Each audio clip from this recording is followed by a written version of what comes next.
अस्सलाम वालेकुम guys, hope all you are fine. In this video we are going to discuss the mastication और chewing, जिसे हम आम अल्फाज में चबाना कहते हैं। वो कहते हैं हमारे इंटीरियर, हमारे बिल्कुल सामने वाले दो दांत जिनको हम इंसाइजर्स या इंसीजर्स कहते हैं, और उनका काम होता है फूड को कट करना। इसलिए जब हम फूड को तोड़ते हैं, किसी भी बर्गर, शवारमा या इस तरह किसी चीज़ को, तो वो कटिंग जो होती है वो हमारी इंसाइजर्स के थ्रू होती है। फिर हमारे उनके बिल्कुल साथ ही इंसाइजर्स के साथ ही केनाइन होते हैं। केनाइन उसको वियर एंड टीयर काम इनका केनाइन्स का है, और उसको जो है ग्राइंड करना, ठीक है, अच्छे तरीके से छोटे छोटे पीसेस में कट कर देना, वो हमारी मोलर दाढ़ों का काम है, प्री मोलर साथ में।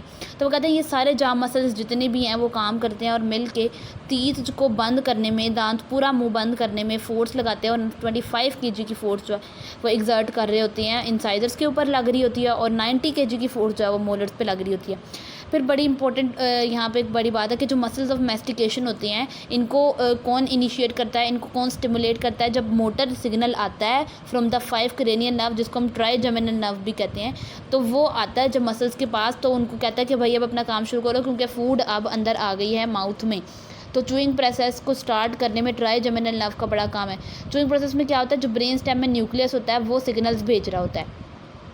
जब ये एरिया स्टिमुलेट हो जाते हैं, अब stimulation of areas in the, यानी हम आपको पता है हमारा जो एक हमारा सेंटर है ब्रेन में प्रेजेंट है, मेडुलरी सेंटर, वहाँ पे से सारी जो है रिफ्लेक्सेस या सिग्नल्स आते हैं। तो हाइपोथैलेमस, एमिगडाला और सेरेब्रल कॉर्टेक्स में जब कोई खुशबू आने लग जाए किसी अच्छे खाने की, तो मुंह में पानी आने लग जाता है। वो यही होता है कि सेंसरी एरियाज जो होते हैं वो उस टाइम एक्टिव हो जाते हैं और उनको फिर सिग्नल्स जा रहे होते हैं टेस्ट के लिए।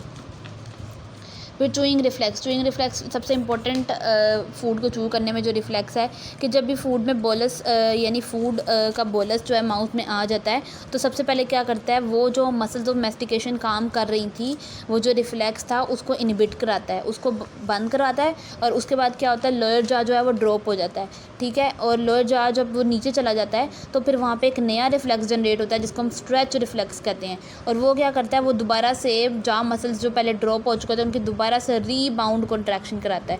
तो उसके बाद फिर जॉ ऊपर आ जाता है, तो जो है आपके टीथ, मुंह बिल्कुल बंद हो जाता है। तो ये जो जॉ ड्रॉप हो रहा है, फिर जॉ ऊपर आ रहा है, ये ऊपर नीचे जो बार बार कॉन्टीन्यूसली कॉन्ट्रैक्शन वगैरह हो रही है, ये क्या करती है, ये बोलस को कंप्रेस करती जाती है और लाइनिंग्स के साथ साथ पुश करती है, जिसकी वजह से आपका फूड जो होता है वो चू होता है, चबाया जाता है। वो कह रहे हैं बहुत से ऐसे फ्रूट्स, वेजिटेबल, जैसे कि एप्पल है, जैसे हम उसका छिलके के साथ खाते हैं, और वेजिटेबल्स ककम्बर वगैरह हैं, जो जिनकी जो आपकी इनका छिलका होता है जिसमें सेलुलोज होता है, सेलुलोज की मेम्ब्रेन होती है, तो इनके जो छिलके होते हैं जिनमें हमारे पास क्या होता है, सेलुलोज होता है, और उसको सेलुलोज को तोड़ना, ब्रेक करना बड़ा ज़रूरी है ताकि उसको डाइजेस्ट करवा सकें।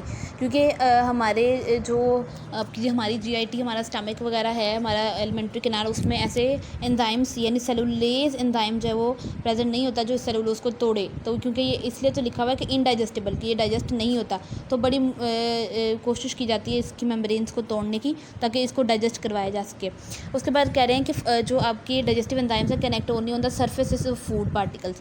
जितना फूड पार्टिकल स्मॉल होगा उतना ज़्यादा वो सरफेस एरिया प्रोवाइड करेगा और उतनी ज़्यादा एंजाइम अपनी एक्टिविटी परफॉर्म कर सकेगा, यानी activity of enzyme is directly proportional to the surface area. तो इसलिए हम फूड को छोटे छोटे पीसेज में कन्वर्ट करते हैं ताकि उसका सरफेस एरिया बढ़ सके। Grinding the food to a very fine particularly consistency, यानी जब फूड को ग्राइंडिंग करना क्यों ज़रूरी है उसकी, ताकि prevent the excoriation of the GIT. देखो, एक्सकोरिएशन का मतलब होता है एपिथेलियम का डिस्टर्ब हो जाना, एपिथेलियम का डैमेज हो जाना। जब हमने फूड को छोटे पार्टिकल में डिस्टर्ब नहीं यानी डिवाइड नहीं किया होगा, तो वो क्या करेगा, कोई बड़ा पार्टिकल, बड़ा बोलस मूव करता है स्टमक में, तो वो जाके उसकी एपिथेलियम को डैमेज करेगा और वहाँ पे वो एक्सकोरिएशन करा देगा जीआईटी की स्टमक वॉल की।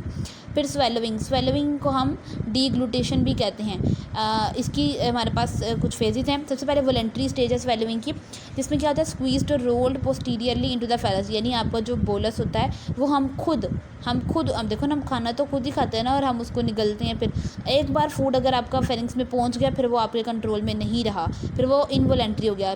फेरिंग्स से पहले जब तक आपने उसको फेरिंग्स में पुश नहीं किया, उस टाइम तक वो वॉलेंट्री था, ठीक है। तो आपने क्या किया, टंग की मदद से प्रेशर लगाया अपवर्ड, और पैलेट ऊपर मूव की, और आपने फूड को टूवर्ड्स द फेरिंग्स पुश कर दिया। अब फ्रिंजियल स्टेट आ गई। फ्रिंजियल स्टेट में क्या है, वहाँ पे जो मौजूद एपिथेलियल स्वेलिंग रिसेप्टर्स थे, क्योंकि ये जो हम कर रहे हैं ये स्वेलिंग ही हो रही है ओरल कैविटी में, फेरिंग्स में, ओसोफेगस में, ये हम फूड को स्वेलो ही कर रहे हैं, निगल ही रहे हैं। तो वहाँ पे मौजूद जो एपिथेलियल स्वेलिंग रिसेप्टर्स हैं, एरियाज़ हैं आपकी फेरिंग्स के ओपनिंग पे, वो स्टिमुलेट हो जाते हैं और वो क्या करते हैं, सॉफ्ट पैलेट को ऊपर मूव करवा के और जो आपकी पोस्टीरियर नेयर्स हैं यानी आपकी नॉस्ट्रिल नाक की साइड है वो उसको क्लोज करवाते हैं, ताकि आपका फूड कहीं ऐसा ना हो कि वो सॉफ्ट पैलेट के थ्रू आपके नॉस्ट्रिल्स में एंटर होके तो वहाँ से फूड बाहर ना आ जाए। तो यही लिखा हुआ है, to prevent the reflex of food into the nasal cavity में फूड को जाने से रोकना है। फिर उसके बाद है प्लेटोफरेंजियल फोल्ड्स। प्लेटोफरेंजियल फोल्ड्स कहते हैं ये फेरिंग्स की दोनों साइड्स पे फोल्ड्स होते हैं, प्रेजेंट होते हैं। और क्या होता है कि जब फूड आता है तो ये फिर पहले तो ओपन होते हैं ताकि फूड अंदर आ जाए, और जब ये फूड इनके अंदर आ जाता है तो medially approximate to each other, यानी एक दूसरे को साथ ये बंद हो जाते हैं और एक स्लिट सी बनाते हैं जिसमें से फूड जो है वो मूव करके जाता है पोस्टीरियर पार्ट में, ठीक है, पीछे फूड मूव करके जाता है। तो ये बड़ा इंपॉर्टेंट है कि ये क्या होता है, फेरेंजियल फोल्ड्स।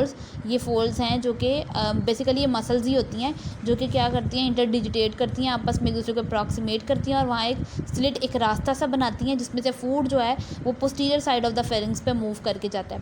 फिर फेरेंजियल स्टेज है, फेरेंजियल स्टेज में कहते हैं vocal cords of the larynx are strongly approximated. अब हमें कहते हैं कि खाते वक्त नहीं बोलना चाहिए ताकि आपका कहीं फूड ऐसा आपका वॉइस बॉक्स जिसमें से आवाज़ यानी प्रोड्यूस होती है जिसको हम लेरिंग्स कहते हैं, कहीं वहाँ पे ना चला जाए और फिर डिस्टर्बेंस क्रिएट ना हो, यानी फिर आगे ट्रकिया वगैरह में रिस्पायरेटरी सिस्टम में ना एंटर हो जाए। तो वोकल कॉर्ड जो होते हैं ना वो उनको भी बंद कर दिया जाता है। लेरिंग वो उनको बंद करने के लिए क्या है, लेरिंग्स जो है वो ऊपर की तरफ मूव करता है और पीछे से नेक मसल्स जो हैं वो मूव करते हैं। तो ये जो आपकी लेरिंग्स के ऊपर एपिग्लोटिस के जो लिगामेंट्स हैं प्रेजेंट हैं, एपिग्लोटिस जो कि ग्लोटिस को कवर कर रहा है। ग्लोटिस क्या होती है, ग्लोटिस होती है ओपनिंग ऑफ द लेरिंग्स, और उस ओपनिंग को क्लोज करने के लिए वहाँ एपिग्लोटिस होता है, ग्लोटिस को कवर करने के लिए, ताकि फूड जो होता है वो आपका ट्रैकिया में मूव ना कर जाए।